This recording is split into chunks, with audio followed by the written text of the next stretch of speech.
Just what's all the emergency now?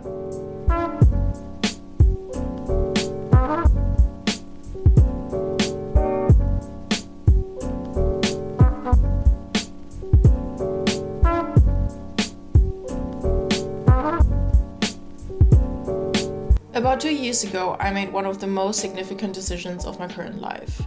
After finishing school in 2014, I gave up my plans to become a chemistry engineer because of my witch of a teacher in high school. I applied for a pilot school, but they didn't take me, maybe because I was a woman. So I did management and economics for a couple of semesters. Especially if you have Chinese parents, they will always tell you to do at least one degree. Growing up with that mindset, I thought it is the right thing to do. Uni was one of the most depressing phases of my life. I always felt like all they teach you is how to work for big companies, how to fit in, how to not be yourself. Over the years, I've learned that you can be very, very educated without going to university. You don't need a piece of paper proving that you're a smart person. All you need is a natural interest in something, and management and economics was definitely not my natural interest. That's when I decided I want to move to Berlin and pursue my dream of being a creative. I was in a lucky position to have a long-term working contract with ASOS, so I knew I could be financially independent from my parents, which was really important to me. Of course, they didn't approve. Growing up in times of the Cultural Revolution in China, they have the mindset without a degree you are no one.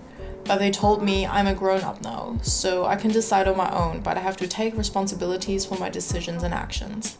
As if it was a call from the universe, on one February morning, I got an email from a girl called Sophie. She was working for Vice, and she asked me if I want to take part in a German vlogging series produced by them. My job would be vlogging every day, speak about my life as a blogger, YouTuber, and move into an apartment with some people I've never met before. The condition is I have to move to Berlin in 3 days. I said yes immediately. I came to Berlin with nothing but a suitcase and a backpack, and my life in the city began. In this series, it was the four of us first: Anushka, Ruben, Ivana, and me. Later on, a guy called Philip moved in, who I wasn't the biggest fan of, and we had some fights. And maybe he was one of the reasons when I realized doing content in German isn't for me. While my international community on YouTube and Instagram was so loving and friendly, the German community on the vlogging channel was extremely hateful and at most part didn't really understand me and what I wanted to bring across. When I had a bigger fight with Philip, they would comment, "You bitch, you dumb slut," accusing me of bullying him, and I got messages like, "I hope you and your whole family dies." Also, if you're vlogging yourself every day, at some point you feel like you've lost all privacy. It was mentally so draining for me that I didn't do any of my own projects. My own YouTube channel suffered extremely from that. I'm not saying I'm not grateful for the start in Berlin. I had an apartment for free for 6 months, stable income, and most importantly, I've met Ruben, who became one of my mentors and is now my manager, or momager as I refer to him. After the series ended, I moved in with him. I knew it was temporary because I was just subletting the room. I gave YouTube another shot, vlogged a little bit, but I wasn't ready. I was still kind of recovering from the experience. Also, it was the first time being away from home for that long. One of the things I'm extremely bad at is talking about my feelings, especially when it's over texts and phone calls. I had some really bad fights with my best friends just because of misunderstandings and miscommunication. One of the toxic behaviors of our generation is to see things in social media and make assumptions about a person which are not necessarily true. My friends and me were victims of that behavior. My friends saw my stories, how I live, and because it was all so selective and everything seems great, they felt like I left them behind. In reality, I felt like no one has each other's back out here. Everything was superficial and fake, the conversations I had with people, the people themselves, their lifestyles. I had the hardest time to find real friends and never felt so lonely. In that time, I met a guy, and it turned out to be the most toxic relationship I ever had in my life. He was the kind of person who would make me feel like I was nothing, not worth it. But all I wanted was something that I can hold on to. If I had the mindset that I have right now, I would have dumped him straight after the first date. But because I was so vulnerable at that time, the disaster continued for about 5 months. I was at a really dark place, and I've never cried so much in my life. It was Ruben again, who by the way disliked the guy the second he met him, who was always there to give me a reality slap in my fucking face. Get your shit together, you have talents, use them, and you're not worthless. I knew I needed to get out of the city for a bit. Shanghai is my place to be when I need new inspiration, when I need to relax, and when I need to reconnect to my roots. I booked some tickets very spontaneously and also met up with my parents there for a couple of days, who happened to be in town at that time. I never had such deep conversations with my dad.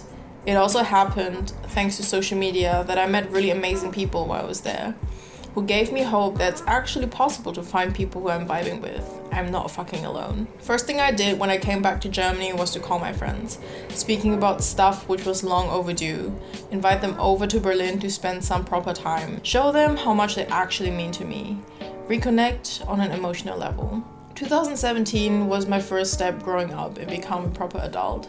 I was motivated again to do stuff, to work on myself. I would say 2018 was my year of work. The most significant aspect was probably traveling. In January, I was in Paris twice for a hotel trip, and also I did my first ever fashion week in Paris. In February, I went on a snowboard trip in France. Then I was in London for one-star hotel, and then I shot a makeup campaign in Barcelona. In March, I was in Denmark to attend to my friend's wedding. Then after that, I was for ASOS in London. And then after that, in April, I went to New York City for the first time with my sister. In May, I went to North Germany to take part in a makeup campaign. In June, I was in Stockholm for the first time to shoot for Monkey. Then I was in New York City again to shoot something for Adidas with my friend Leni. And then after that, I visited my best friend Emilia for the first time in Turkey, where she's from. July was kind of the festival season. I went to Splash Festival, Melt Festival, and We Love Green. Even though it was really fun, it was still kind of for work. In August, I was in a lucky position to go to the beach to shoot some bikini photos, and I was in Ibiza and on the Amalfi Coast. September started with a road trip through East Europe, in which we produced a lot of stuff.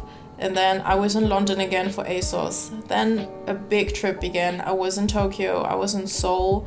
Then in October, I went to Shanghai again. In November, I was in London again to shoot for Becca Cosmetics. In December, it began with a trip to Paris, and from there I flew to Shanghai to take part in Intersect.